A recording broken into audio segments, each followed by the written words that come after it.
You're in charge now. So all right, relax. Russell Brand, you just went up there in front of thousands of people. You basically just did a rap-off with Jordan Peterson. There's really not much I can do here that can top that at this point. Not really. I'm feeling pretty high right now, having just been at white supremacist Woodstock. Yeah. Having a rap battle with Jordan Peterson. I'm feeling, I would say, pretty fly and pretty capable. My bars are tight. Yeah, well, what is going on here? I mean, there really is something beyond politics. Everyone's talking about the political alliance and all that. Yes. But you and Jordan, to me, just did something that is very different than the political part of this thing. It's becoming, to me, increasingly clear that any moral or value system you have or claim to have must be derived from something. That does not mean prescriptively that everyone must become Christian, but it does mean that your set of values can't just be your preferences codified. And what I think we have with totalitarianism is the codification of preference as government, but also as a new hermeneutics. They treat it as if it's a religion. They treat globalism and statism as if it is a morally undergirded and indefatigable system. But of course it isn't, because the principles wouldn't change all the time if it were. You wouldn't have that in the 60s and 70s, the Democrat Party were the party of free speech and civil rights and tossing out all these great heroes, and now they're about oppression and control. And I feel that the spiritual dimension, Dave, gives us an opportunity to move through some of the fissures and potential traps that might be there if we remain divided along conventional, traditional and customary tribal lines. You said something up there about watching the DNC and the cast of characters they bring out. That you said it a lot more beautifully than I'm going to say it right now. But in essence, that it's like an interchangeable cast, almost on like a Hollywood set. It's an interesting way of thinking about these people in a sense. Yeah. Like when there are people like that are credible and people that appear to be of principle, like Bobby Kennedy, they have to be expunged from the party. When someone emerges around whom there's a lot of excitement and hope, like Barack Obama, it becomes clear that they're ultimately cellophaned into total restriction. If you watch like a documentary on PBS about Barack Obama when he was still a senator, you think this guy's actually going to make a real impact. But of course, once in office, he bombs and drones the same way George W. Bush bombed and droned. He advocates for the interests of the military-industrial complex in the same way too. And most tellingly of all, in 2008, when there's a global financial collapse, Barack Obama legislates favorably on behalf of the financial world, of globalism, not ordinary Americans. And our man up there, Jordan Peterson, oh no, whoa, I know you, thank fuck. He says, by their fruit shall we know them. And how people legislate, how they govern, that tells you what you need to know in it, Dave. One more for you, and then I guess sir. you have other things to do here. You're doing other things too. I'm a bit of a mover and a shaker. If I'm in Washington D.C, I'll be doing a bit of lobbying. It's a little company I've invested in called Pfizer. They do a lot of good work. And apparently you almost got arrested on the way here, so you've had a hell of a day. So my only other question to you is, how do you feel? Do you feel differently in any other way when you on stage in America than you do, say, in the UK or in other countries? Our country, the United Kingdom, is quaking under authoritarianism. We are not at the populist phase yet. Populism in our country came out of the left for a minute under a political leader of the Labour Party called Jeremy Corbyn. That political leader he's an older man, so to say strangled in the crib is slightly ridiculous, but his movement was stifled and strangled by state interests. Some of them international state interests. When you have a leader like we have in our country now, like Keir Starmer, who is ultimately an authoritarian, a paternal figure who doesn't seem especially interested in the rights and in advocating for ordinary Brits, but just parroting the WEF talking points. We'll continue to fund this war. We'll slash money for pensioners. Old people have lost some fuel bill allowance is a big deal in my country. You can tell that this is a global phenomena. Yeah. Trudeau, Macron, Kamala Harris, all of these political figures are under one sort of a tyrannical umbrella. That's what globalism has to look like. No wonder nationalism, even the aspects of nationalism that I in particular would disagree with, are a threat to them, because you can't have globalism if you have a patriotic and informed citizenry that demand electoral democracy and representation. So you feel a little better when you're here, I think. I feel better. I feel scared when I'm in England. I feel a bit scared, yeah. Thanks, Dave. See ya. You need no introduction at this point, do you? It's kind of, you're Tulsi, you were a Democrat, you're an independent, you're trying to save the country. Yes, that's a perfect introduction. How about that? Yeah. So how do you feel about what's going on here? To me, I go to these political events all the time, not as many as you, but it does feel like something different is really brewing here Something different is brewing, and today's event here is amazing. Thousands of people who have come out here in really shitty weather. Yeah. At least it stopped raining for you. It was raining for me. Yeah, no, it's.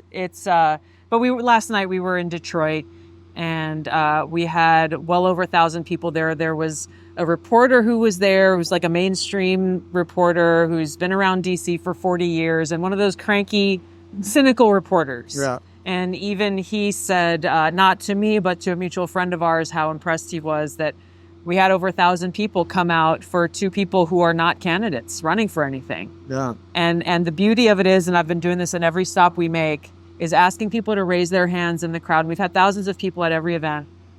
Asking them to raise their hands if they're a Democrat or a former Democrat or an independent, libertarian. And almost at every event, almost half the hands go up. Wow. And so there are a lot of people, and this reporter asked me, he's like, do you really think you're making a difference? And I answered without hesitation, yes, that Bobby Kennedy and I are able to connect with and speak to issues that we care about very much and that affect all Americans, and point out the contrast, the difference, and really the clear choice in this election, which to me, if you care about your family and you care about safe communities, you care about peace, you care about prosperity and freedom, there is only one choice in this election, and it's Donald Trump.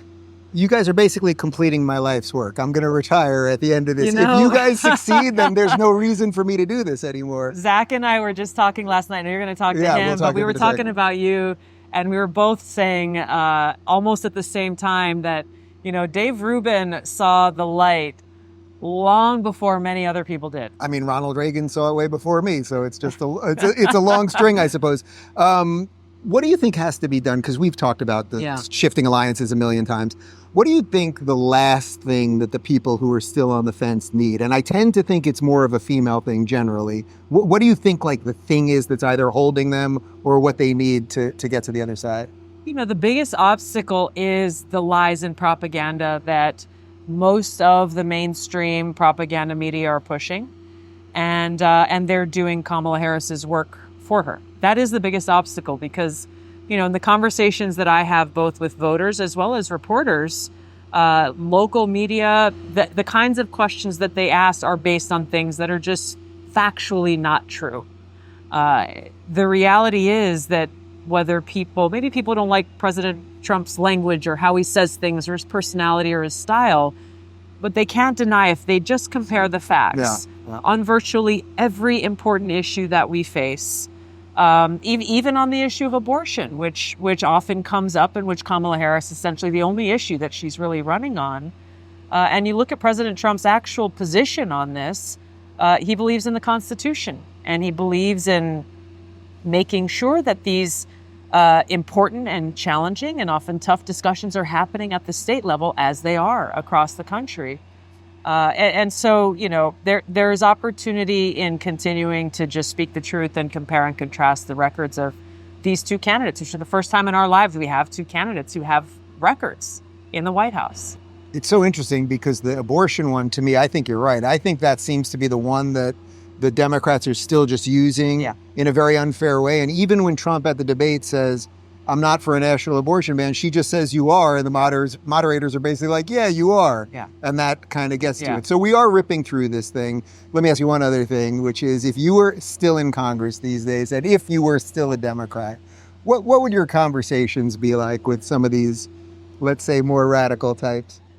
Would they be talking to you? No. It would just be cold shoulder. And this is not a theory, and I think this points to like the actual realignment that's happening is even when I was a Democrat, still in Congress, not only did a number of people stop talking to me, people would literally, if I'm walking down the street, they cross the other side of the street because they don't want to share a sidewalk or oxygen with me. Yeah. Well, Hillary literally called you a Russian asset while you were, not only running for president, but you were a congresswoman. Exactly. And so the realignment here is between to me, it's very simply, it's the warmongers and the anti-warmongers. And so I've experienced their lashing out, their retaliation, both as a Democrat, as a vice chair of the DNC, as a member of Congress, that I and Bobby and many others and you continue to experience today. So it's nothing new, but it's becoming more brazen. And there's a silver lining in that more and more Americans, I think, who are paying attention are seeing them for who they really are. I don't normally end my interviews with hugs, but we're hugging. Oh, it's good to see you. Good to see you. All right, Zach. You look sort of like half Moses, half Jesus, and you seem to be leading people to the promised land over the last couple of days. You're going through a political evolution yourself. Not the easiest thing to do when you're a major movie star. Tulsi standing right here. You just did an event with her and RFK last couple of days. I think, was it yesterday? Yesterday, last night, Literally yesterday, where you kind of had your coming out party. Yeah, I mean, it was literally that. And here you are standing by the construction stuff. So yeah, well, it's all part of it. The career is over, my friend. Yeah, they're going to put me to work. Certainly, I'm going to need the work. Listen, I would say that, it's not even so much a political evolution for me because I've really been this person. It's just unfortunate that I've had to remain reasonably silent because this is the world that we live in. We live in a world where if you have an opinion or even want to question what the status quo opinions are, it's cancellation. And no matter how many people say, oh, cancel culture is not real, but no, it's very real. It's very real. And social media has been the kerosene on that fire for far too long because people feel very empowered in their anonymity while they're sitting there and wanting to just snipe you and destroy you.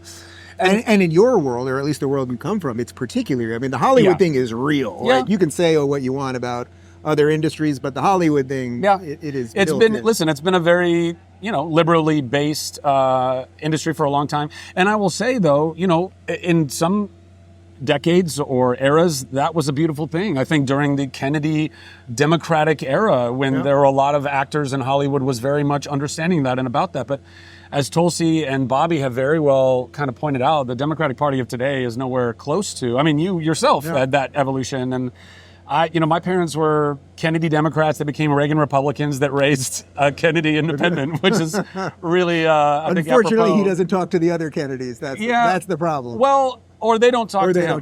Or they don't talk to him. Yeah.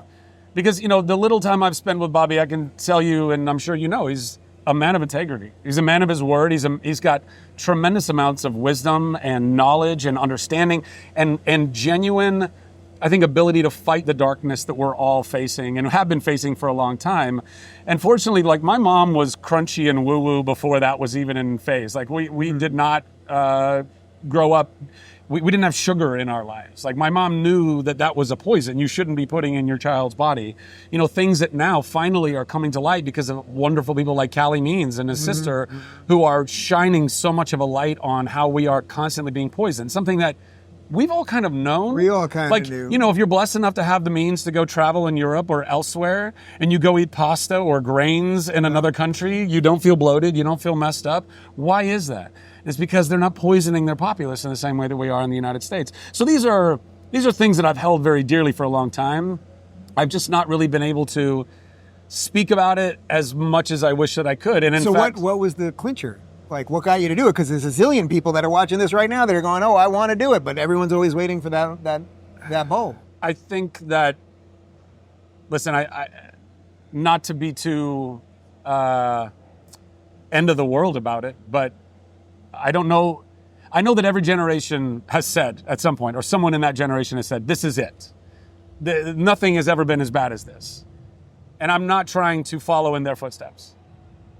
But I don't think that there has ever been an election that's been more important in the history of this country. I mean, maybe if you go back far enough to the very, very, very beginning, or somewhere in the middle, Abraham Lincoln, stuff like that. I don't know. But we live in a country that is not the democracy that we believe that it is or want it to be. When the corporations have captured all of the politicians that are responsible that should be responsible to the people, but instead are responsible to corporate interest and greed and all that. I mean, it's so obvious. Yeah. It's obvious in every industry. And we all look at that. We've all kind of understood that. All Democrats would rail against corporate capture and the greed, right? And that was a Republican thing. Yep. That was one of the biggest talking points that Democrats used to be like, you Republicans and your warmongering and your corporate greed and all these things. And yet, look at us now. The tables have completely turned. Now Cheney is supporting Kamala. Which is like, guys, if that's not... and they're touting it as something if good. He was the devil. We got the devil. If that's not an indication that you're backing the wrong horse, I don't know what is. Yeah. Because all those same Democrats literally thought he was the devil. And by the way, I don't know that you could argue. There's a fair argument for that. If weapons of mass destruction weren't actually a thing, and they weren't, right, then we all got super duped. And they were right to be upset with him then. So why all of a sudden are they giving him some like clean slate, tabula rasa? Oh, you endorse our chosen one, so now you're good. Do you know what the answer to that question is? Or have you not gotten to that part of this whole thing? You mean yet? Well, the answer is power. Well, right? of course. Well, that's what I'm saying. But that's what I'm saying. And so when you have an entire party, and by the way, I would also say, I think there's plenty of the neocons and all that are still in the conservatives and in the Republican Party too. But they're not this. It's not the energy. They're not this. This here is true unity. This here is someone like President Trump who, for all of his foibles and all of his warts and things that makes it difficult to vote for him. I understand that. But when you're given an option between two people and one of them is absolutely captured and the other one is not, which is why there have been multiple attempts on his life. There would not be multiple attempts on his life unless he was a threat to whatever all that is.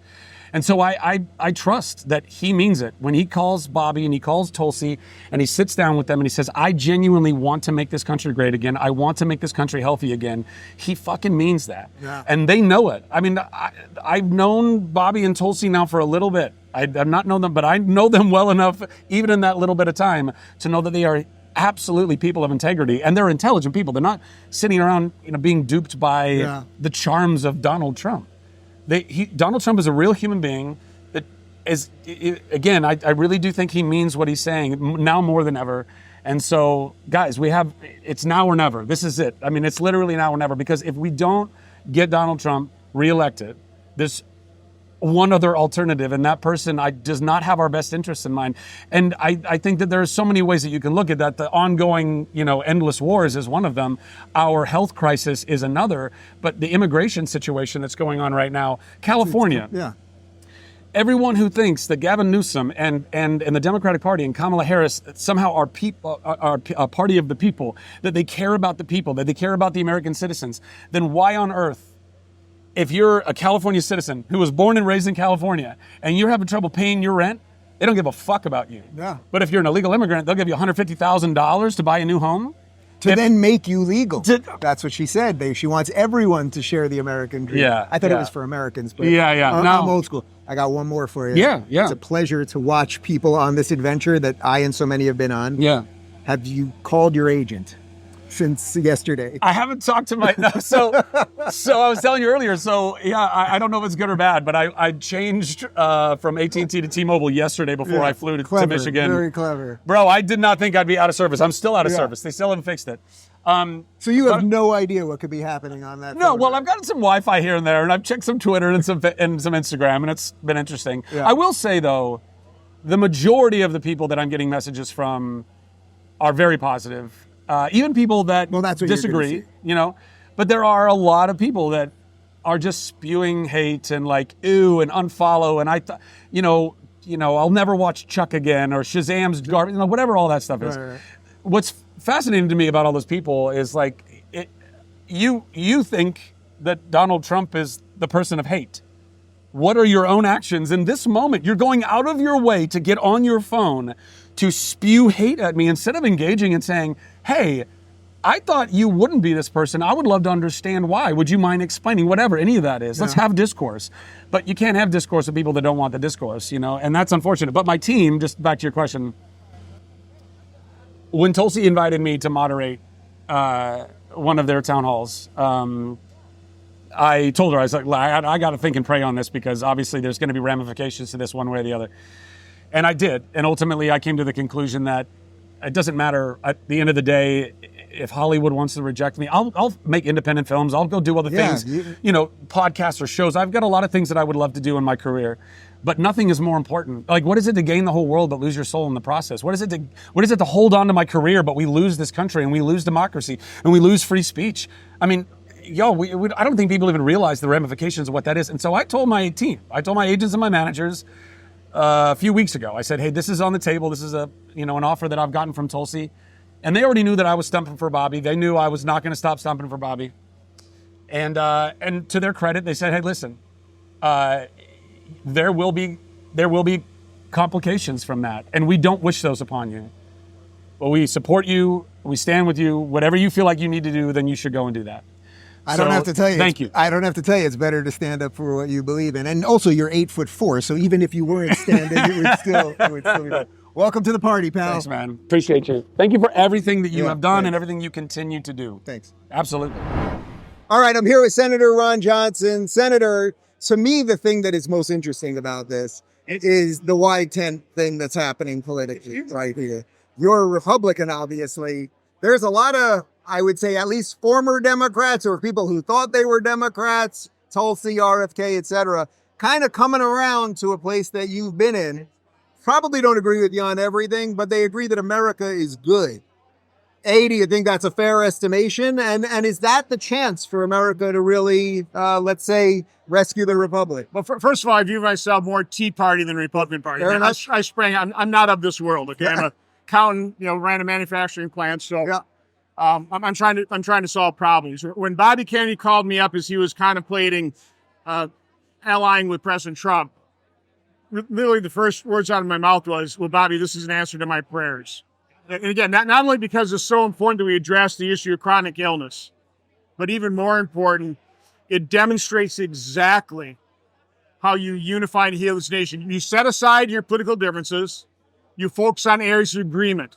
And let's face it, the good news is, as Americans, we're not a divided nation. No. I mean, there are political groups that are dividing us. That's what identity politics, critical race theory is all about. But the big things in life, raising your family, safety, security, these are things we agree on. So I truly think that act of political courage, and it was an act of political courage.